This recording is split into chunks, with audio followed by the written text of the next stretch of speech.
restarting Lighthouse. So this is like Lighthouse season 2, and so we have to start this off with a big bang. And what better way to do it than to start with failures? Because apparently that's something that we all vibe at, and therefore we chose this as the topic with which to restart Lighthouse. So as already mentioned to you before, you would all have seen the video, the promo video, where Pramod Anna, towards the end, he invited you all to Zoom, and we have him here with us. And I'm just going to give a brief introduction about him.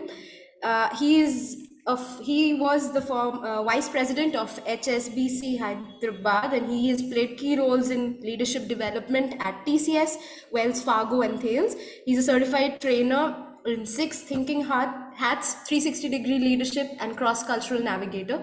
He holds voluntary leadership positions in different industry associations, most notably the India Society of Training and Development, ITST, Hyderabad chapter.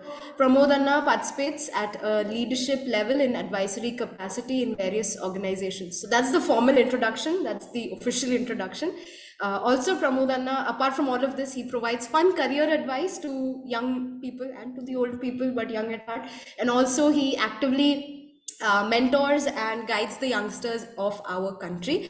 In Lighthouse, this is the third time that we're having Pramod Anna, so we're just very happy to have him here to talk about failing in general. And I invite Anna now to take the floor. Thank you so much, Prashansha. Thank you for keeping it short. Actually, I'm suggesting an even shorter introduction. You can just say he is a failure. He's the best person to talk about it. So yes, I have personally, from the bottom of my heart, I'm telling you, experienced more in the bucket of failure than in the bucket of success than any of you. Let's do some interaction. You can unmute and speak also. Who's this person? Edison Anna. Okay, he's Edison Anna to you, is it? He should be uncle or grandpa or something like Tata, that. yeah, Tata. Okay, Edison Tata. Okay, fine. And anyone else, please unmute. So what did he say? I mean, there's one very famous quote of his. He failed more than 1,000 times. Yeah. Learned how not. Yeah, Joy, go on. Sorry, I don't remember the full quote. Yeah, but you're hot on the trail of that quote. He said, it's not a failure. I've just found 1,000 ways in which a light bulb does not work. Okay, so that was brilliant. And that's very important because we have a very wrong and a very myopic means short-sighted, limited view of failure. We think it's like a dead end. But there's a beautiful quote from the father of motivation speakers, Zig Ziglar. He said, failure is a detour on the road. It's not a dead end. In fact, it's a necessary process before you lead to success. But we have a very short-sighted view. So who's this person? Anyone else apart from Joy or Jobin, please? Just try your luck. J.K. Rowling. Yes, Angeline, is that right? Yeah. And, she suffered so much poverty, medical, clinical depression. And before she hit success by the scribblings on the train, where she wrote the whole Harry Potter series. And she says those days of failure were so valuable because now I have the wherewithal, the strength to face the tough times. That's J.K. Rowling for you. And who's this person? You all know him very well. Steve Jobs. What's he holding? Mac. It's iPhone. It's MP3 player. Before your generation. iPod. It's my generation. iPod. Ashish, it's try again. It's not the iPhone. It's an iPod. It's an iPod. Exactly, Anita. Exactly, Ashish. iPod. So why was Steve Jobs a failure? Was his run in Apple very smooth? No. He got thrown out of the own company that he founded. Okay. Of course, I don't subscribe to the way he dealt with people, but he got thrown out of his own company and such a steely resolve that he had. He founded another company next, and a time came when he came back into Apple. It was inevitable that he comes back into Apple. They wanted him back in Apple. And then came all this, the iPod, the iPad, the iPhone, and all that came after he came back to Apple. So it was in his second innings. It was, if he had stopped at that time, we wouldn't have had all these products. Okay. Who's this person? Oprah Winfrey, Oprah.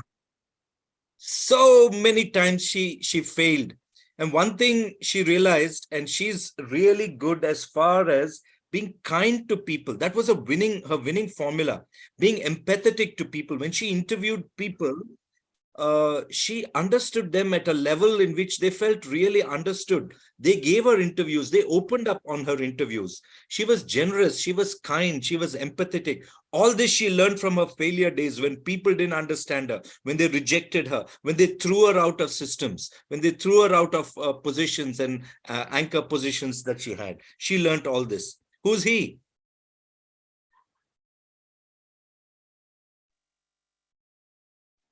Michael Jordan. Yeah, and why? What happened to him when he was in high school?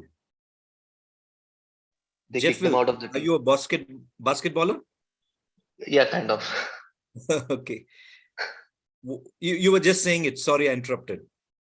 It's all right. They kicked him out of the team. They didn't select him in the high school team. Exactly.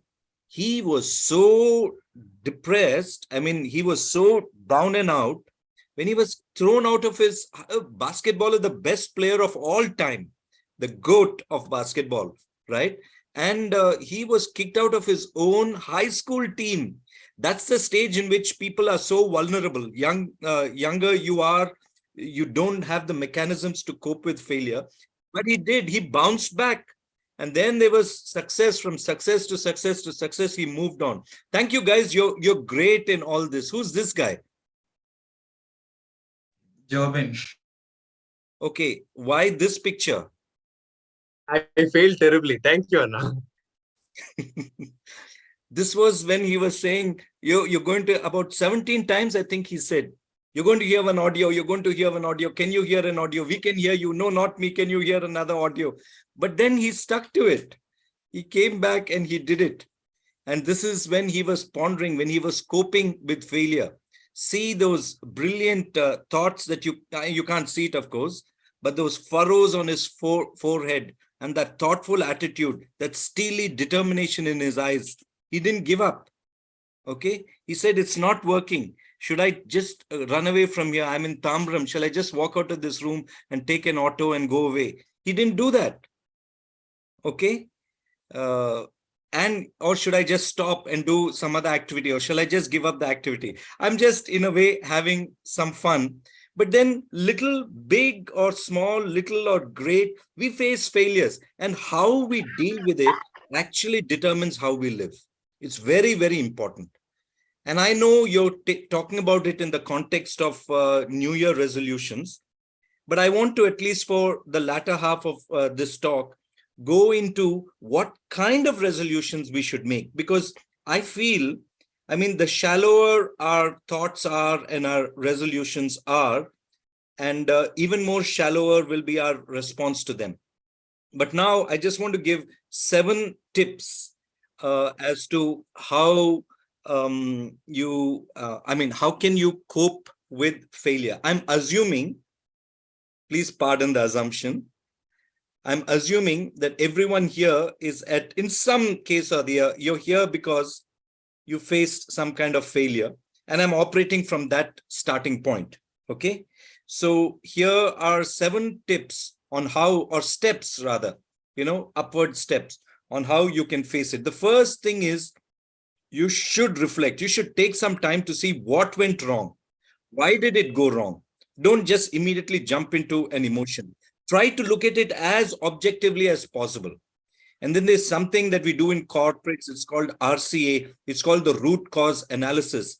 And I'm sure if you go to Google or ChatGPT 3, you'll find some brilliant tools on root causes of things. And you can use it even in New Year resolutions.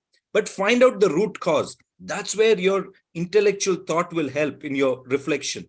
And once you do that, you should accept responsibility. That's step number 2. You should own up, because our normal thing is it's someone else's fault. It's the environment's fault. It's someone else's fault. How can we do it if this whole thing is like this? How can we study? I don't know which hall that person was. Which hall was that, Jobin? And his name was you're on mute. The St. Thomas's Hall? Joseph? Yeah, the one who decided to study. I don't know. Okay. Everyone who comes to the hall. Yeah. Okay. But, it happens. But you can't blame. I used to blame the hall and say there's so much noise here. And my parents were paying such a high amount of 300 rupees every month to for the hall. And I'm talking about 3-4 generations ago. But then I used to blame everyone around me. But you have to own up to your mistakes. Take responsibility. Unless you take responsibility, there's a columnist who wrote recently saying, responsibility is one thing that every Indian hates. If only we can take responsibility, then, and very often I've got into some tight situations. They say success has 1,000 fathers and failure is an orphan. And failed at something went very wrong at work. And I suddenly found myself on a call where I'm being blamed whole and square. At that point of time, I have 2 options. I can just say, no, it's not me, and just escape from that situation and blame someone else. And I could legitimately say that, or I could just take responsibility and learn from those failures. And I have, on some occasions, taken the latter path, and it has served me brilliantly. There's one failure which actually, in the long run, and not very long, in just about 3-4 months, it got me to work with one of the key people in the organization. Just because that failure had a lot of limelight, So take responsibility for your actions, build your own integrity and trust. If you fool yourself, if you cheat yourself, if you don't take responsibility, your own self-esteem suffers, and you can't move forward from there. So reflect, accept responsibility, and then you analyze. Evaluate very coolly what can be learned from the failure. Think what can be done differently in the future. Consider what worked well. There's some things that even in the midst of the failure, they say failure is just that minute before the dawn. It's just that last step before success. So many things would have worked well. And maybe there's just 1 or 2 tweaks that you need to make. So consider what worked well and what did not. Don't trash the whole thing and say everything did not work well. Just consider what worked well and what did not, and move on with your analysis. Now, who's this person? Yeah, anyone apart from those who've spoken earlier? And why is his picture here after analyze? So because Nano was a failure, sir. You think so, Sridhar? You think so? I'm agreeing with you, but I want you to say. Yeah, he used the wrong word while marketing, sir. So he analyzed the mistake later and accepted it. He used cheap instead of affordable. Yeah. I hope so. Yeah. The way they pegged it, people didn't. In India, a car is a status symbol, and they destroyed that status symbol by using the word cheap. Absolutely, I agree with you, Sridhar. But they didn't stop now. Today, I was just checking. Tata Motors vacillates between 3rd and 4th position India among the top automobile manufacturers, car sellers. Okay, and they have some, especially in the EV segment, they're doing well. You agree with me, Sridhar? Yes, sir. Yes. Yeah, and that's because they analyzed that. And by the way, their analysis was public. I had a person in Tata Motors. He was the learning head. It was much more than just that one word, Sridhar. The whole everything, including the design, and then the whole the entire life cycle of the product, including manufacturing, sales, market analysis, everything. The entire life cycle they overhauled. So they did quite a lot of analysis. That was step number 3. Step number 4 is you have to welcome feedback. There's one thing we are very, very bad at. We're intolerant about feedback. Okay, we just don't like people. We go to all lengths to avoid feedback. We don't realize it, but we've created an atmosphere around us where we don't get feedback. We avoid people with feedback. We lock ourselves to insulate us from feedback. But be open. In fact, go out of your way. And it happened in my life. And I'm telling you, that first part will be tough. You know, you'll cringe and you'll get so wild, but you bite your lip and you bear it. And then you realize that sometimes, you know, that feedback gives you so much valuable thing. And gradually with practice, you'll get gems of wisdom from feedback. I'm telling you, all around you is the formula for success. But we don't want to listen to it. It's right there, all around us. And remember that there are many people on your team. It's never a solo battle. It's never that. There are many people on your team. So even people who've achieved some things very, very individual in nature, they always credit the people around them, because the successful people are those who believe in teamwork, even if it's an individual thing. And then, of course, you have to process that feedback wisely, because sometimes feedback is contradictory. This person will say I'm too loud. This person will say I'm too short. This person say I was too long. But you have to process it. You'll have to understand one more level, from which angle are they coming in from. And so you'll have to deal with feedback very seriously and very wisely. You'll have to process it. But let's move on. Then you'll have to create a winning plan. What you have learned, create a plan. And planning is very, very important. If you fail to plan, you plan to fail. As simple as that. And with all that feedback, with all that analysis, with all that reflection, you know, with all that responsibility that you've taken, you should be bold enough to start from a different point. You know, you'll get so much material that your starting point itself will be different. Probably you're running a race on the wrong track and you've got to go and start somewhere else. You'll have to change things that you're used to, processes, systems, personal behavior.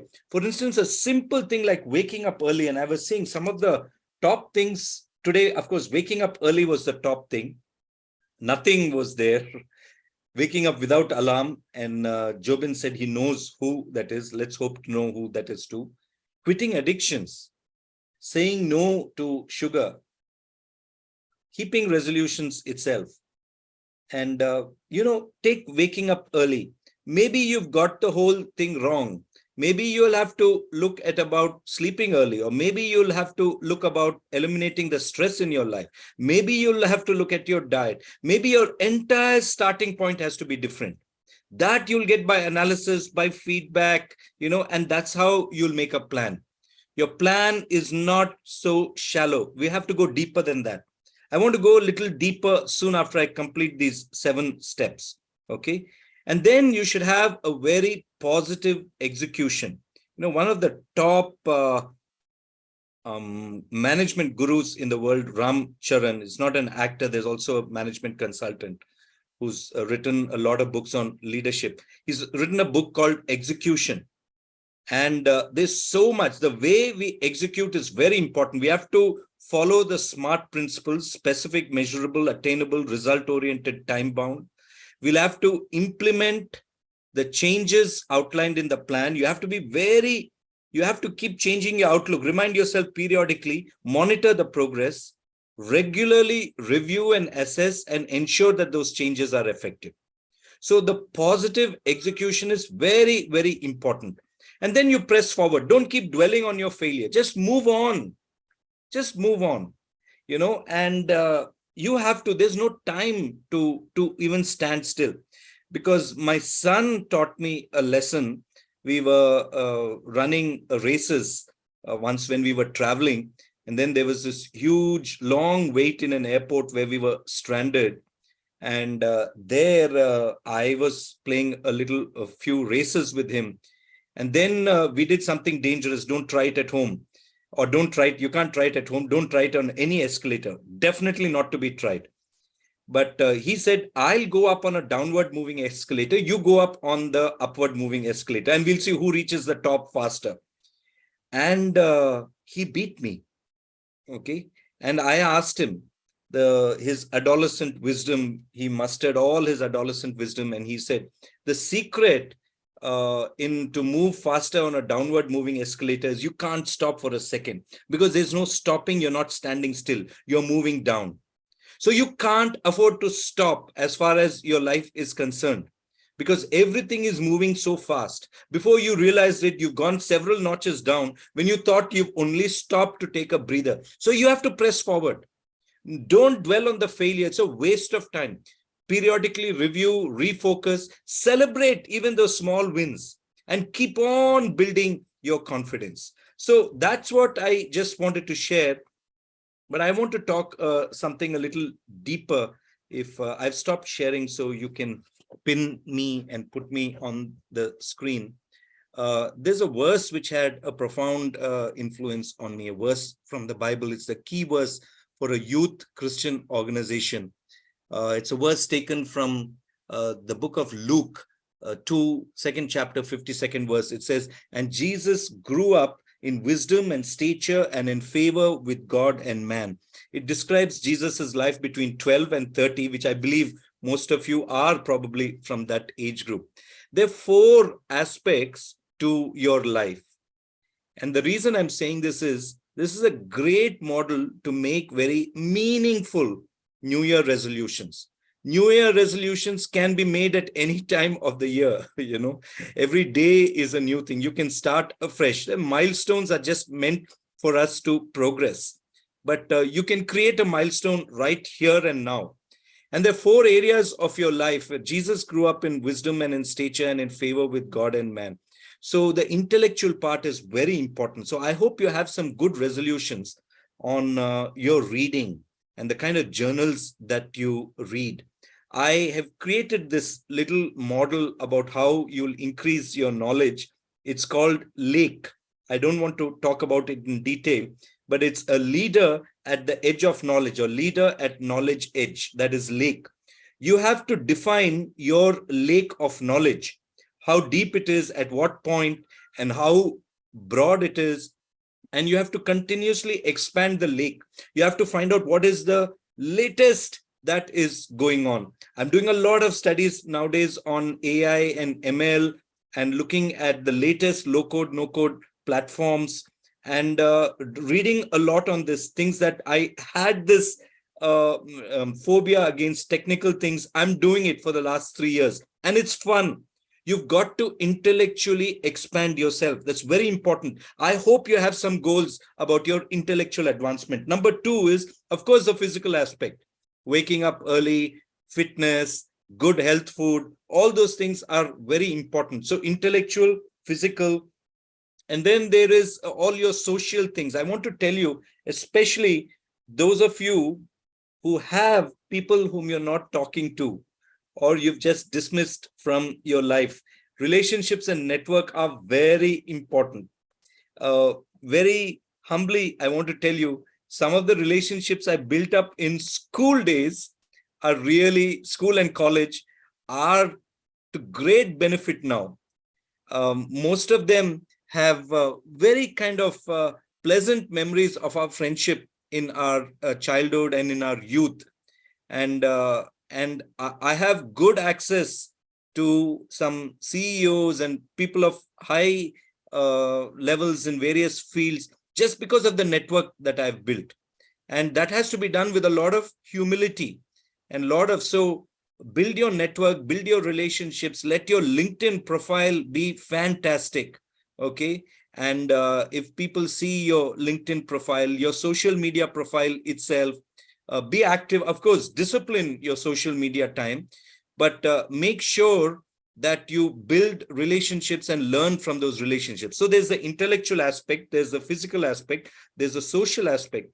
But what I want to tell you and close, very, very important, is the spiritual aspect. And Jesus grew in wisdom and stature and in favor with man and with God. I want to tell you, your life is incomplete without the spiritual aspect. You have to have a belief that is deeper than you and your own ambitions, deeper than me and my iPad and my iPhone. It should be deeper than that. It should be deeper than that. And the best is to reconnect with your creator, it's a high that no other addiction can give you. It'll give you the strength and the purpose in your life.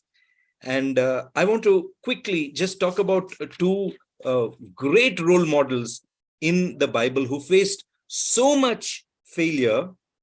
And because their spiritual aspect was so strong, this person grew up in a palace, and then he did something wrong, and the king was ready to kill him.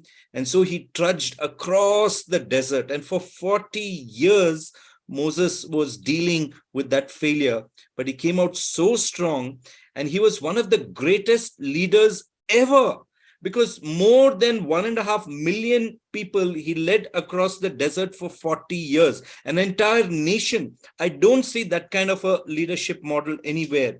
It stemmed out of a failure.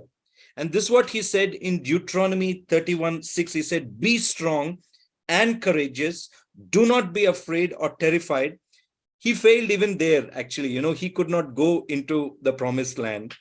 But he was encouraging the people to say, do not be afraid and terrified. There may be giants there, but the Lord your God goes with you. He will never leave you nor forsake you. It's that spiritual strength that he had. He had a temperament and failure which God prevented him from going into the promised land. But he said it so strongly. He said, be strong, be courageous, do not be afraid or terrified because of them, the people whom you're going to battle with. For the Lord your God goes with you. He will never leave you nor forsake you. That is an enormous strength. He was a person, the Bible says, that he used to talk face to face with God. There's another example, and this is the last one I'll close. He, at a young age, he was a Swiggy guy. Swiggy or Zomato, I don't know which company he was, but his parents sent him to deliver food in the battlefield. And there, the entire army of Israel was cowering in fright because there was a giant called Goliath. And this Swiggy delivery guy, he said, I'll fight him. Why can't, we are the armies of God. And he fought him. But then he went through another valley because he was immediately eulogized, and the ladies sang about him.